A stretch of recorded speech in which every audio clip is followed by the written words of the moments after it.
This lesson is based on writing the equation of a hyperbola in the standard form. So this is what it's being given, and then now we have to write this equation in this standard form: a over x plus p plus q. There are different methods in which you can use, but I'm not going to use the long division method because mostly they use long division. So let's see how to do it.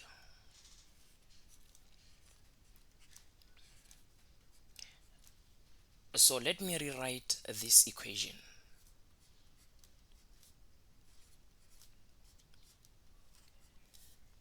So this is our step number one. This is what was the denominator there. And then now what you do from there is you want to add or subtract by a certain number that will take you back to 1, because this is the original equation that was being given, and then now it changed it into x plus 2, so it means we have to take it back. So if you have 2, it means to go back to 1 I should subtract 1, and then from there what we do is separation. This is x plus 2, and then divide by x plus 2, and then this is negative 1 divided by x plus 2.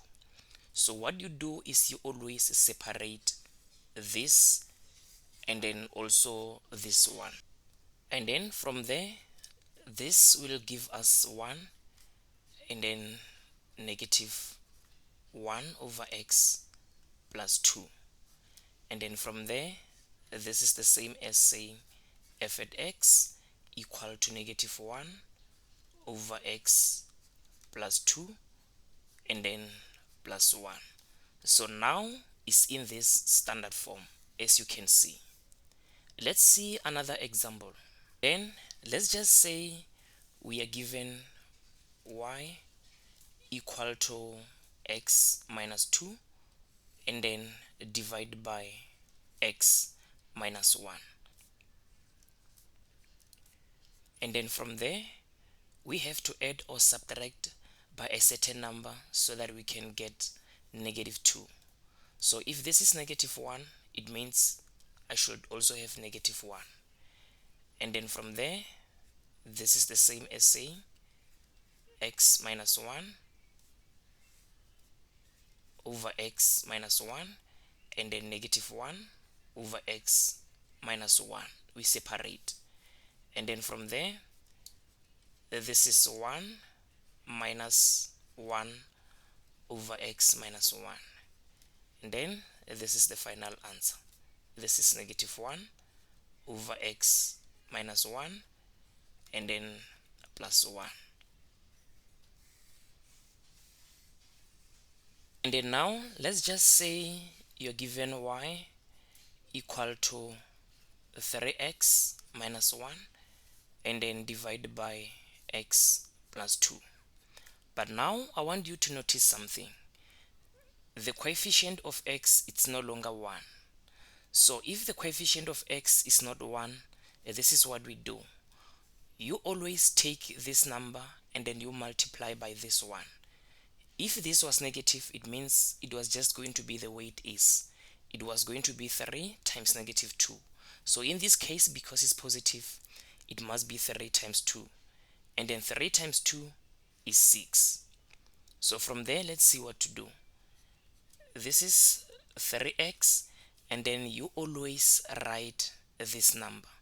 So it means this is plus 6, and then we have x plus 2. And then from there, we have to add or subtract by a certain number so that we can be able to get negative 1.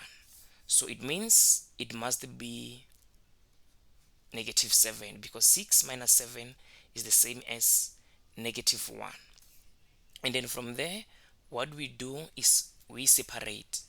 This is 3x plus 6 and then divide by x plus 2, and then negative 7 over x plus 2. And then from there you'll take a common factor from 3x plus 6. So it means I will take 3 and then I will be left with x, and then this is plus 2 divided by x plus 2, and then this is still negative 7 over x plus 2. And then this one and this one cancels, and then now you are left with 3 minus 7 over x plus 2. So this is the same as negative 7 over x plus 2 and then plus 3. So this is how you do it. So always you must have that step whereby you take a common factor. This is if the coefficient is not 1. Let's see the last example. Let's say you have y equal to negative 2x plus 5 divided by x minus 1. So it means this is going to be negative 2 times negative 1, and the negative 2 times negative 1 is positive 2, and then this is going to be negative 2x and then plus 2 and then divide by x minus 1, and then I must get 5. So it means I must add 3. So from there what we do is we separate. This is negative 2x plus 2 over x minus 1, and then this is 3 over x minus 1, and then we take out the common factor. So this is negative 2 into x minus 1 divided by x minus 1 plus 3 over x minus 1, and then this cancels. So now you are left with negative 2 plus 3 over x minus 1.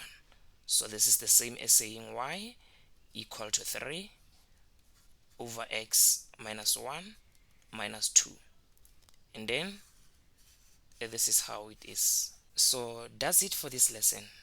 I hope you understand.